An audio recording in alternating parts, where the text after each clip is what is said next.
cette vidéo. Je suis Roselyne du blog J'aime être maman et aujourd'hui j'ai l'honneur et le privilège d'interviewer Charlotte Ducharme du livre Cool Parent Make Happy Kids. Bonjour Roselyne.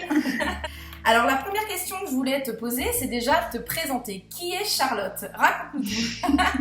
Alors je suis tout simplement une maman de 2 enfants, donc de 4 ans et demi et 2 ans et demi, et qui depuis le début, voilà, j'avais toujours des convictions en moi sur l'éducation de mes enfants, qui s'est avérée être très liée à l'éducation positive.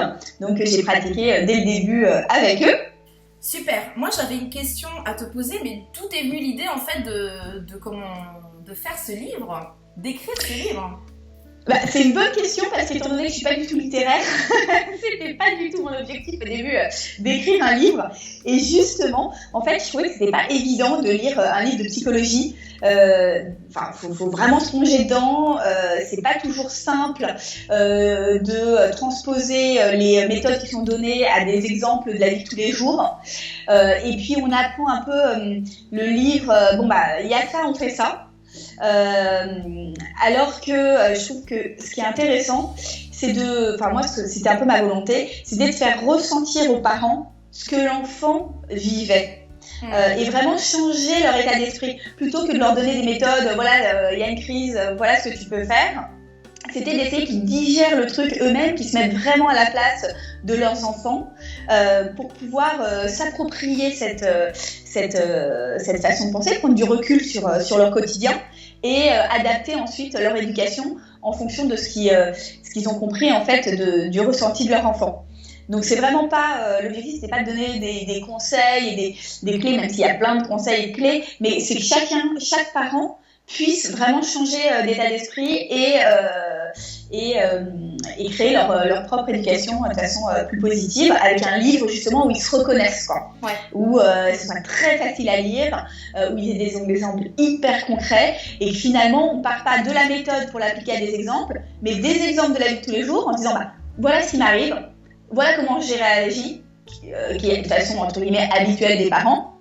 Et qu'est-ce qu'on peut penser de cette situation? Si moi j'étais à la place de mon enfant, comment j'aurais réagi? Je pense que j'aurais donné un coup de pied à mon parent. Peut-être qu'il a fait la même chose, bon, c'est l'extrême, mais parce que c'est assez naturel comme réaction, il a dû prendre la nôtre pour une agression. Donc voilà, c'était vraiment c'est pour ça que de parler de ressenti, de faire ressentir les choses. Oui, exactement. Dans ton livre, tu parles de ton expérience en fait de maman. Tu nous donnes plein de petits exemples concrets de situations qui s'est passées, qui auraient pu très mal se tourner, mais finalement, au lieu de passer dans une éducation classique, tu vas parler de l'éducation positive. Ouais, mais je parle de situations qui se sont bien passées, qui auraient pu mal se passer chez différemment, ou des situations qui se sont mal passées parce que justement, ma façon d'agir n'était pas forcément la bonne. Exactement, c'est des exemples concrets, moi c'est ça que j'ai adoré dans ton livre. Et justement, j'en profite de t'avoir pour poser une question, et je pense qu'il y a beaucoup de parents qui vont se retrouver dans cette question. C'est comment faire quand par exemple ton enfant ne veut pas s'habiller le matin. Tu veux l'habiller, par exemple un petit garçon à 2 ans, il refuse catégoriquement que je l'habille, que ce soit la couche, les chaussettes, tout la totale. Qu'est-ce que tu peux nous donner comme conseil, Charlotte? C'est une bonne question parce que souvent, même à tous les âges, ça peut poser problème. Donc la façon dont on va réagir est différente en fonction de l'âge. Mais déjà, c'est nous, entre guillemets, qu'il va falloir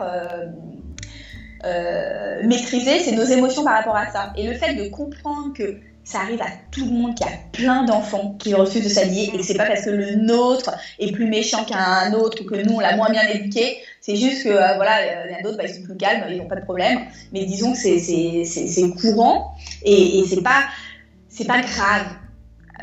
C'est ça l'important de se dire, c'est que c'est pas grave, il n'a pas envie de s'habiller. C'est tout à fait possible parce que déjà à 2 ans, tout le monde fait tout pour vous, vous savez pas. Vous avez envie aussi de vous imposer, quoi, de dire, mais imaginez, il y a quelqu'un qui fait tout pour vous, il y a un moment où vous avez juste envie de dire non, dire je veux pas faire ça. Donc de se détacher par rapport à cette situation, de pas se mettre en colère par rapport à ça intérieurement ou que ça nous tienne absolument à cœur, c'est pas très grave. Voilà. En revanche, il va falloir quand même qu'il s'habille. Donc, par exemple, moi, je sais que quand il y a une période où il l'a faite, où il voulait pas du tout s'habiller. Et moi-même, je m'étais même pas rendu compte, pour vous dire, j'étais assez détachée par rapport à ça, que ça posait un problème. Enfin, c'est quelqu'un qui me parlait de son souci à lui et de son enfant qui ne veut pas s'habiller. Il me dit ah bah ça c'est marrant, ça m'a fait réaliser que j'avais le même. Pour vous dire que j'étais assez détachée par rapport à la situation. Et quand ça arrivait, un truc qui fonctionnait assez bien, c'est qu'il voulait pas s'habiller. Bah c'était pas très grave, c'est-à-dire que je redescendais de la table à langer, il jouait, moi j'allais faire une machine, je faisais autre chose, ou sinon on allait directement prendre le petit déjeuner, parce que je l'habillais pas au moment de partir, hein, je les habillais avant. Et puis finalement, je sais pas, je descendais ses habits, il était en train de jouer au Lego, j'enlevais son t-shirt et son machin, et puis je mettais son pantalon, et peut-être comme mon t-shirt, il allait un peu chouiner, soit je le mettais, soit je voyais que non, il allait vraiment se débattre et on allait partir au conflit. Puis encore une fois, j'attendais 2 tours après et puis je le remettais au moment de partir et son attention était accaparée par autre chose. Et ce que je veux dire, c'est que là, dans cet épisode-là, on n'est pas forcément dans l'éducation, quoi. C'est-à-dire que notre enfant, il va s'habiller, il n'y a pas de souci. C'est juste que là, il a 2 ans, il a envie un peu de s'affirmer, c'est naturel et c'est pas grave. Et l'enfant, c'est vrai que si nous, c'est un truc qui nous tient à cœur, qu'on veut qu'il s'habille tout de suite parce que c'est comme ça et on l'a décidé, lui il va le sentir. Et plus il va sentir que nous on a cette volonté, plus lui il va justement s'opposer. Et en fait, on alimente un conflit et on va en le forçant, on va dire non, c'est moi qui décide, c'est maintenant que je t'habille. Et ben résultat, la fois prochaine, ça va être encore un conflit. Il sait que c'est un truc qui nous tient à cœur, qu'on est capable de partir au conflit. Donc chaque jour, ça va être un problème qui va limite s'amplifier. Ok, donc le premier outil que tu peux proposer, c'est de lâcher prise en fait. Vraiment voilà, c'est de lâcher prise. C'est ça. C'est-à-dire que c'est pas le pilier de l'éducation. Enfin, voilà, l'habiller là à 2 ans, c'est normal, t'entends, il y en a qui font des colères. Donc lâcher prise et quand même réussir à l'habiller. Et puis pour les plus grands, disons que si c'est pas le t-shirt et le pantalon qui pose problème, mais le pull et le manteau, clairement, moi ce que je trouve qui marche le mieux, c'est que si je sais qu'en ce moment c'est un souci, ce qui a pu arriver et ce qui n'arrive plus du tout avec mes enfants, c'est parce que l'enfant souvent lui met son manteau et son pull dans l'appartement où il fait chaud, donc il se rend absolument pas compte que ça le gêne, il n'a pas du tout envie. C'est pas grave, je descends dans la cour, j'emporte le manteau et le pull sous le bras, et puis une fois qu'on est dans la cour, je déplie la poussette, le temps que je déplie la poussette, il commence à avoir froid. J'enfile son pull, j'enfile son manteau et voilà. Il n'y a pas de problème à ça. Je sais que si je ne suis pas en conflit avec lui, il ne va pas se laisser mourir de froid. Mais en revanche, s'il a bien compris que c'était un truc qui me tenait à cœur, là, il risque de me dire non, par opposition, de ne pas vouloir mettre son manteau alors qu'il a froid. Donc en fait, lâcher prise en premier, donc complètement détaché.